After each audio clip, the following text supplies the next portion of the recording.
Hello, this is Z, and welcome to Healing with Z, a space of intentional living where we find natural ways to take care of the mind, the body, and the soul. So, today I am coming to talk to you guys because I want to tell you that I had another seizure last week, Saturday, February 28th, at about 7:30-ish p.m. I was sitting right here.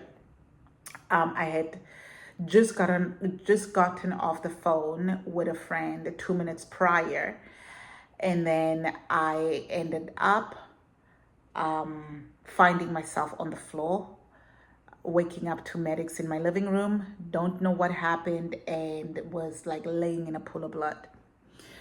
It appears that I fell forward and fell on my face, lost a tooth in the process, and split my lip open.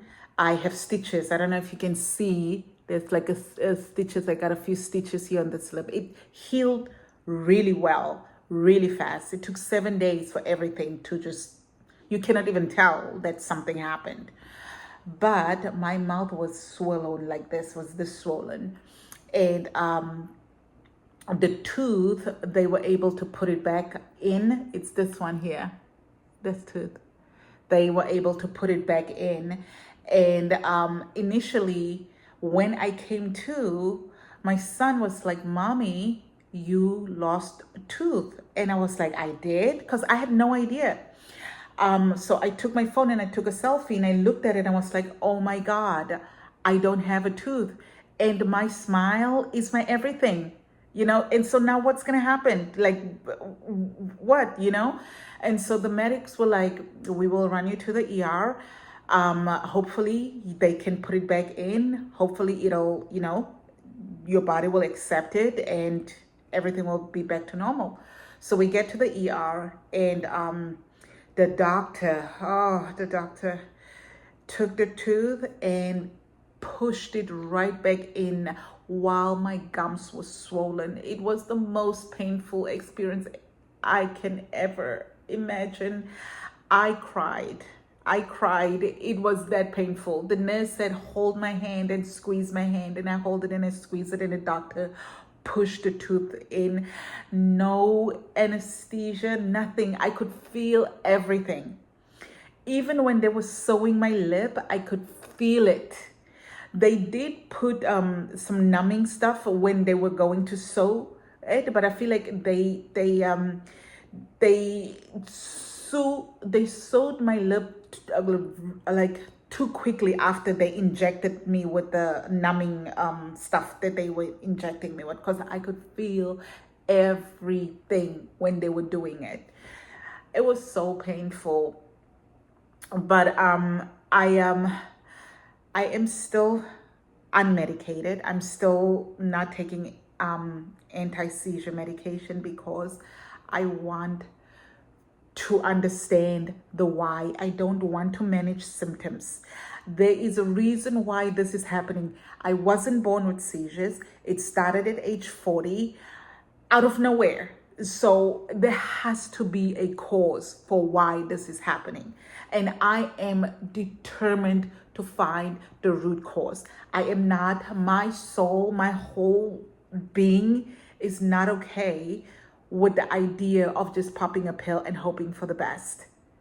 Like, I need to understand the root cause. I cannot just pop a pill and be like, "Oh, let's just continue living life the way we've been living life normally and just eat this pill and hope that these seizures are not going to happen."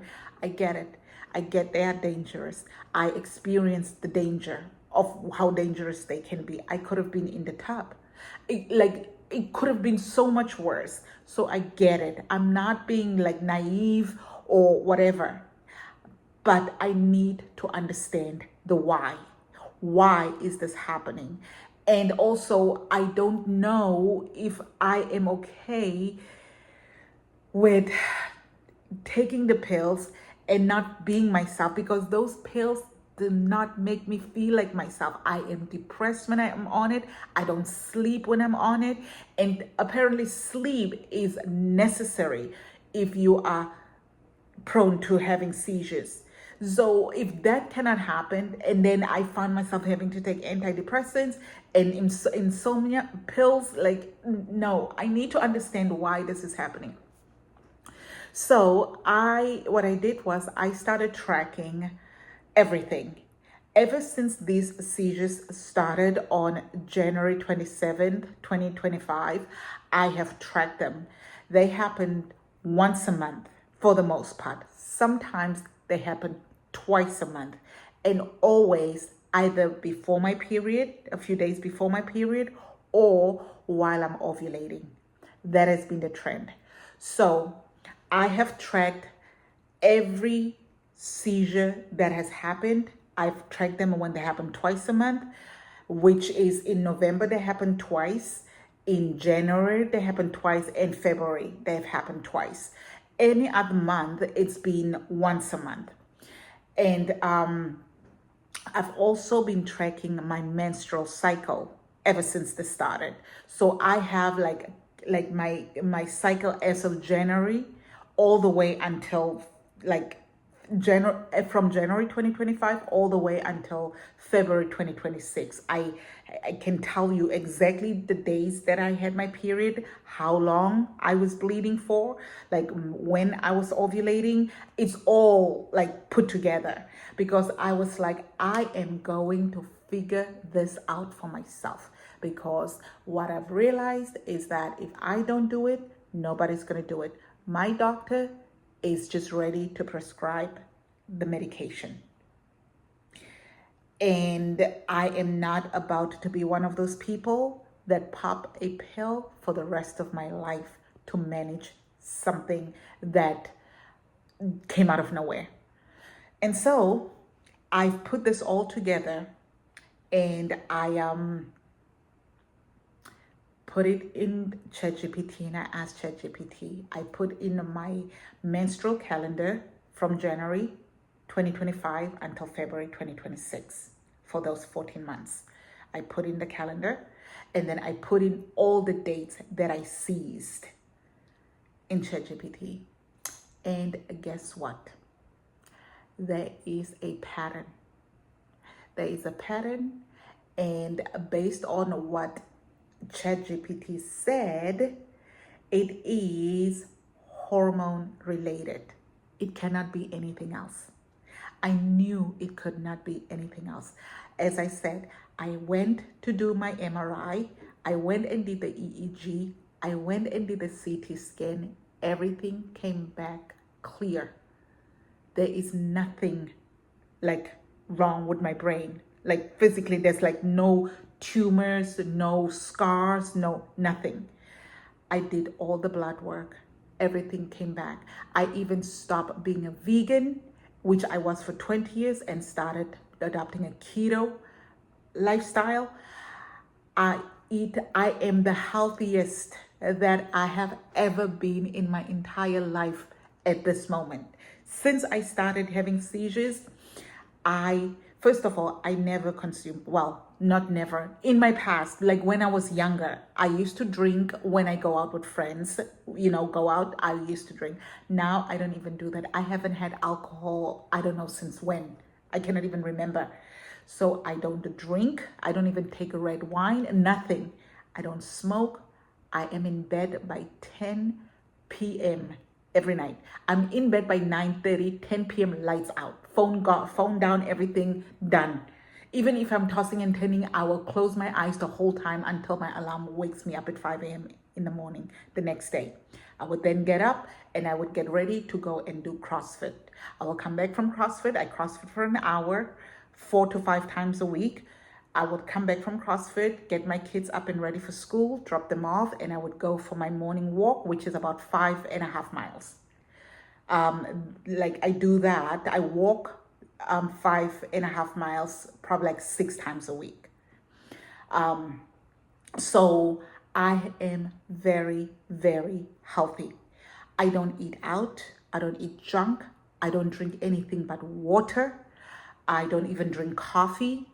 I was drinking tea before. But the tea that I drink, it's like rooibos tea. It's like a South African brand it doesn't have caffeine, but I don't even drink that anymore. Because I wanted to eliminate, I wanted to be sure that like everything that I do is predictable. I eat the same thing every day at the same time. Everything that I eat, it's a one ingredient thing. It's something that I make myself. So I know exactly what I put in there, like the seasoning, So it's only salt. Yes, it's boring, but I am on a quest to find out what is going on. Is it metabolic? Is it hormonal? Is it both metabolic and hormonal?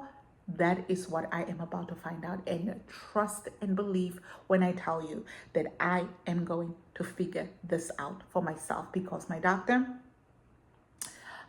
is more concerned with giving me a pill and be like, here, be on your way.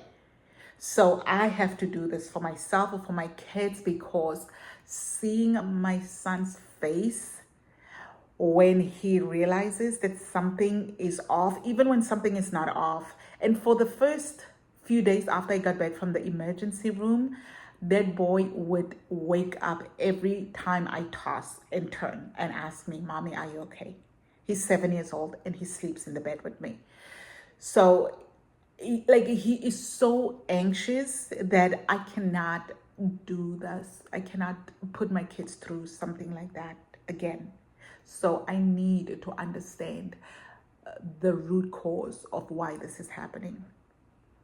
And based on everything that I've tracked, my menstrual cycle and the seizure dates, it appears that these seizures are hormonally driven.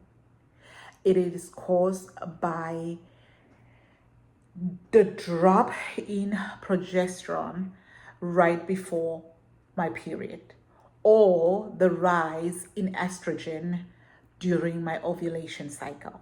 That is what ChatGPT is saying when I put in this information. It said there is a clear pattern that you only seize during these two periods. And this is called catamenial epilepsy. That's what it said. This is not confirmed yet. I have yet to go see my neurologist. I'm seeing my neurologist next week on Tuesday, I think like March 16th. March 16th, next week, Monday, is when I have an appointment with my neurologist, and I am going to go and present this new information to him. Like, okay, this is it. It cannot be anything else. It cannot be anything else. It cannot be lifestyle. It cannot be metabolic. I don't think so, because I have done everything to eliminate everything else that could possibly be triggering these seizures. I don't even stress out anymore because I stopped working.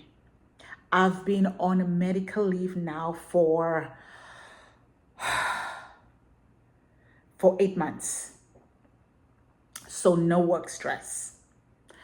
My kid's father moved out in October and moved to St. Louis. So no partner stress. I have eliminated all possible factors that could have contributed to me seizing. And now I'm only left with what I'm telling you, the hormonal part of it, that this has to be a hormonal situation. But I will confirm that with my neurologist and with my gynecologist, because I am also going to go see a gynecologist on April 1st to try to hear what they think based on the information that I will be bringing them. And I also went to my primary care physician and I told her what was happening, and I asked her to draw blood for everything: iron, B12, ferrin, everything. Because of the fact that I was vegan for 20 plus years, I've always been low on iron. I've always been low on B12. So I thought maybe those were contributing factors. So I went and did a 180 and became keto. I'm telling you, I eat meat. And yes, it's not something that I prefer, but for the sake of health, everything. I will do anything to be healthy for my children and for myself. So yes, we are eating meat. And yes, my primary care physician went and did the blood work, and everything came back normal, whatever normal means, but normal. Even my B12 is like way too high, that I was asked to stop supplementing, which I have. I've stopped supplementing, and I'm no longer anemic. So that is taken care of. And so now what she told me was like, I cannot draw blood and test your hormones because I'm not a gynecologist. I don't know what to look for. And you need to go see a gynecologist. They will tell you exactly when to test, what to test for.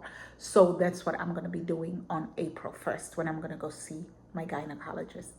My neurologist, when I initially told him that I think this is hormone related, he said, okay, we need to put you on the depot and stop your period. But I was like, we don't have enough information to make that decision yet, you know? And I understand it is dangerous because he has told me so many times that the seizures are dangerous. It's dangerous. The goal is to stop them. I get it. Yes, they're dangerous. I saw it. I saw that they are dangerous. I lost a tooth. So I get it. But I need to understand the root cause of why this is happening so I can tackle the problem at its root instead of just managing the system. I'm not for that. I'm not for managing systems. I need to understand the why. Why is this happening? Once I know the why, I can then address the issue and fix it so we can permanently fix it and not have to, worry about this happening in the future. And so that's what I'm doing right now. I am figuring out why, and I think I may have a cause based on all the information that ChatGPT spit out that I put in. It looks like it is the drop in progesterone, that hormone, like the sudden drop in progesterone right before my period. It's like my brain seems to be very sensitive to that drop. So if we can figure out, first we have to confirm that that is what it is. So that's why I'm going to go see the neurologist and the gynecologist to confirm that yes, it's the sudden drop in progesterone and the increase in estrogen during my fertile window when I'm ovulating. If we can confirm that that is it, then I would be so grateful because now I know what the issue is and now we can tackle the issue. We can fix and try to see how we can fix this hormonal issue, like what we can do to help me and help my brain during that period when my hormone fluctuate like that. So I will be back again after I come back from my neurologist and I'm going to report back as to what he says. For right now, I am not going to stop the period. I am going to wait until I get to the gynecologist and they test the hormones. And then we will decide how to go about fixing the issue. But I do believe that I may have found the cause of why I'm seizing. I don't want to count my eggs before they hatch. I don't want to get too overexcited, but I have a really good feeling that I may have figured out the why. I will be back. I will, as I said before in all my prior videos, I will be honest. The good, the bad, the ugly, you will hear it. Because I'm not just doing this for myself, because there are lots of other people that are suffering from this illness, and this is not the way to live. This is not the way to live. So if I can help just even one person, then I would have fulfilled my purpose, I feel. So stay tuned. I will be back after my neurologist appointment, and then I will be back again after my gynecologist appointment, and I'll keep you posted and I'll let you know exactly what I am doing to eradicate myself of this illness. Until next time, thank you for your time.